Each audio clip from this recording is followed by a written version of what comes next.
Some people would like to do more than serve soup, but don't know what strategies that I would recommend for congregations. This past year, I worked with our Temple Emanuel leadership to completely reconstruct how it is that we do social justice in our congregation. A lot of the work that we were doing at Temple Emanuel was focused just simply on service kind of projects. We had lots of service projects. When I came into the job at Temple Emanuel, we had around 11 or 12 different committees that were all focused on direct service projects within the congregation. One of the things that I think was really challenging about direct service projects is kind of two things. One is that direct service projects often have champions, right? They have champions who go for that service project, but the biggest problem about service projects is that once those champions don't want to do that work anymore, often it is a huge struggle to figure out who is going to take over the role of champion. And there's always a succession problem. So almost always a succession problem with social justice. Is that true in the Christian world too? Oh, thank God. Okay. So we started through a process, and we decided was that at Temple Emanuel, we needed to be able to do both. We needed to be able to do the service projects and the Band-Aid things that were important to alleviate pain in our community, but we also needed to be able to take on the systemic problems facing our society. Okay? And that was huge. We decided that we needed to be able to do advocacy, we needed to be able to stand powerfully about the issues that really matter and to take on the systemic problems. So 3 years ago, I started a process at Emanuel where we started to sit down and actually talk face-to-face with members of our congregation. We've now spoken to 750 people in our congregation face-to-face, in one-on-one meetings and in small groups. And we asked them the question that I asked tonight: what's keeping you up at night? Right? What's keeping you up at night? And what do you and your family, what's affecting you and your family and your loved ones? And we started to hear stories that, frankly, our congregation was not prepared to hear. We started to hear stories about people who were caring for their parents, people who were paying more for their health care than they were paying for their mortgage, people who were stuck in Medicare loopholes.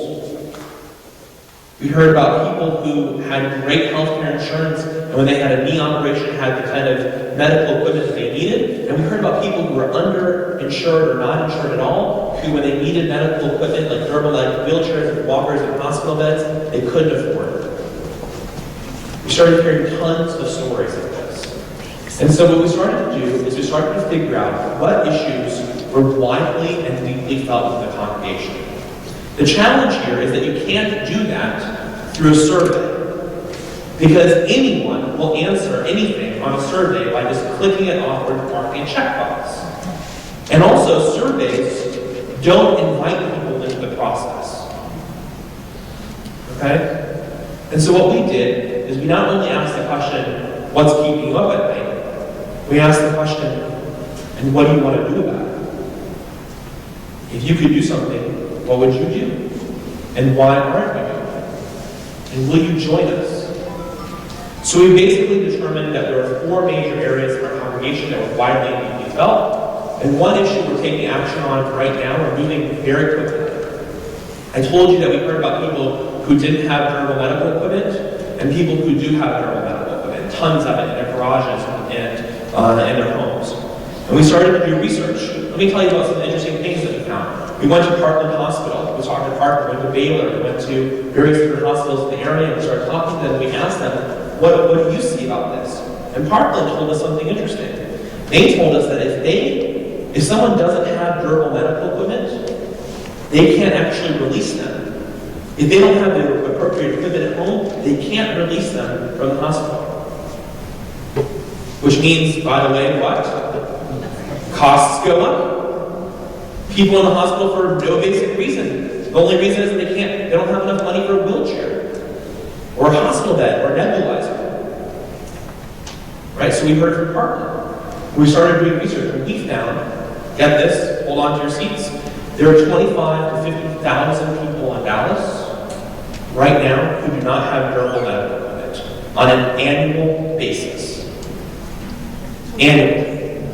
Underinsured, not insured, 25,000 people in Dallas who do not have durable medical equipment. Now, the problem is a lot of churches and synagogues do this in their closets, right? They have a closet with a room full of crutches and wheelchairs and things. The problem with that is that it's not cleaned up to state standards. It's not refurbished up to state standards. And you do not want to give out a hospital bed or a wheelchair that has a staph infection on it. Does that make sense?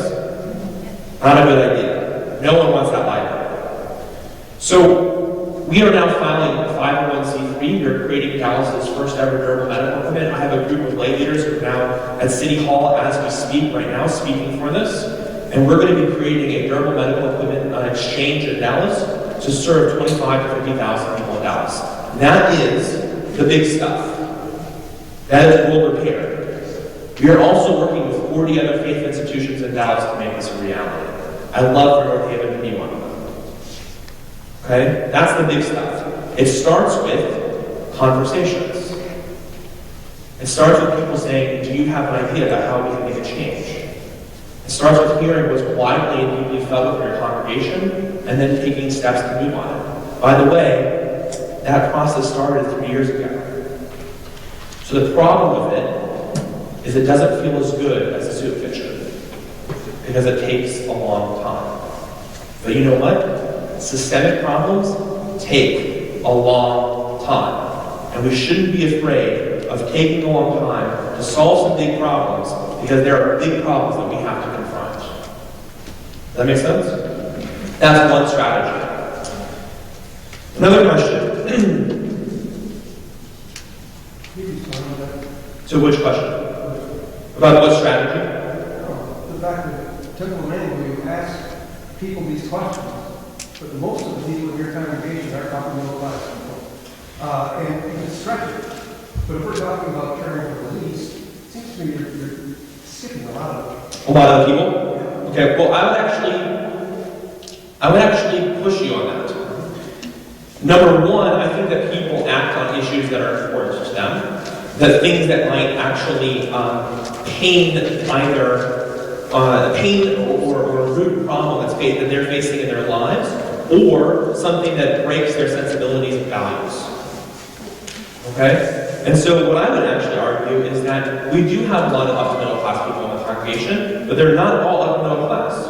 And when we started by having these conversations with hundreds of members of the congregation, we had a lot of upper middle class people in the congregation hearing for the first time stories of people within our own congregation who really needed help. And these stories were never shared before.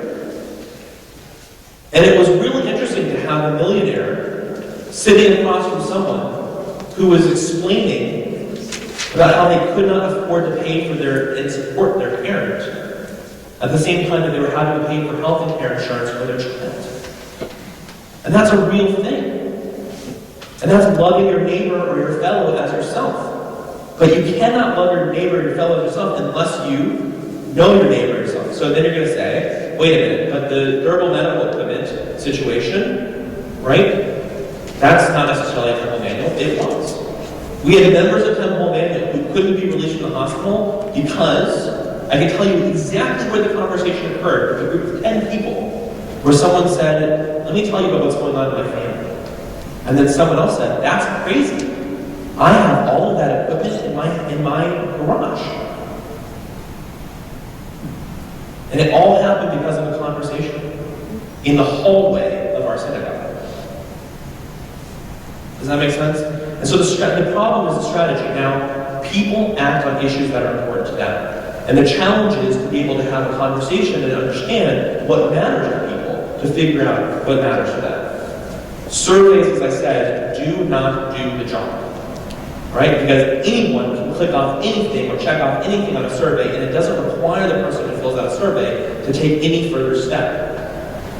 But once we develop a relationship, and I know what's going on with you, and you know a little about me, and we create a public relationship, we can respond to each other as people, as humans. We can respond to each other humanely. And that requires a relationship, a key component, I think, of social justice. And by the way, I would also say, this is another element of why I think this element in strategy of social justice is very good. Instead of doing for the poor, it is doing with. How many of us have had conversations with people in communities, and I will pick on some projects. The Jubilee neighborhood that's going on down in South Dallas right now is having trouble. They're having difficulty doing the work. Because there's a rich North Dallas congregation or congregations that said, I know what we'll do, we'll adopt 50 square blocks. Right, in South Dallas. We'll just adopt them, and we'll help build them up. How ridiculous is that? That's problematic. That does not treat people in South Dallas as people who know very well what they need and what they want in their community. How paternalistic is that? Right? And I would actually argue with that. We can think that what we do right for the poor and do for the poor. But I would actually argue that what's really upon us is to talk to the poor and get to know them and figure out what it is that they need. And maybe they'll also see us as human beings as well, those of needs. And to work with each other versus working for one another. It's a better philosophy of social justice, I promise you. Working with versus working for is different but better. It's more sustainable. That's the answer that I would give. I'm going to take one more question, and then we're going to take all right. Give people a choice. So we'll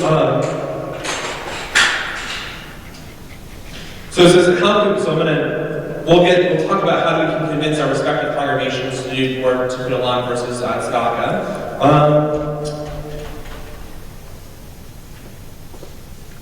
So one of the questions is, what are the top projects that we're doing at Temple Emanuel? So right now we have 4 groups going on. We have one that's working on the durable medical equipment that I talked about, and they're creating a 501c3. We also have a group that's working on elder care issues. We have another group that's working on access and accessibility, and we have another group that's working on mental health care. Those are the 4 issues that we saw that were widely and deeply felt within our congregation, and that are widely and deeply felt within the Dallas community, and that we're working on. At the same time, on the service projects end, we have a food pantry, we have an after-school project, we are an after-school program, tutoring, we have a program that helps to move people from into permanent supportive housing who are homeless. We're working in education reform, and we're working for helping immigrants from the International Rescue Committee. I'm not sure if you know this, but not too far away from here, Vickery Meadow. The Vickery Meadow community, we're really focusing in Vickery Meadow. The Vickery Meadow community has had incredible difficulty. They have about 30% unemployment in Vickery Meadow, one of the poorest neighborhoods, about a mile and a half from Temple Emanuel. And they are immigrants from at least 10 to 12 different countries who've been relocated by Catholic Charities and International Rescue Committee. And it's really quite an incredible thing. And those organizations, Catholic Charities and International Rescue Committee, are mandated only to help these families up to 4 months.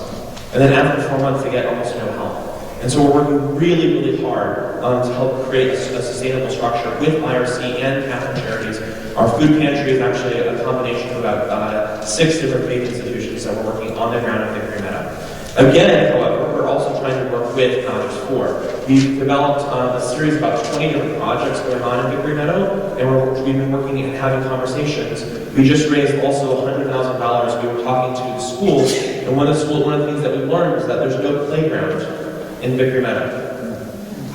And I'm happy to report we just raised $100,000 to build a new playground, which I'm very excited about. So we have the cash in hand, and we're working with DISD to build a new playground for the Jill Stone Elementary School. So those are the kinds of things that Temple Emanuel is involved in, trying to answer the Band-Aid questions, but also the larger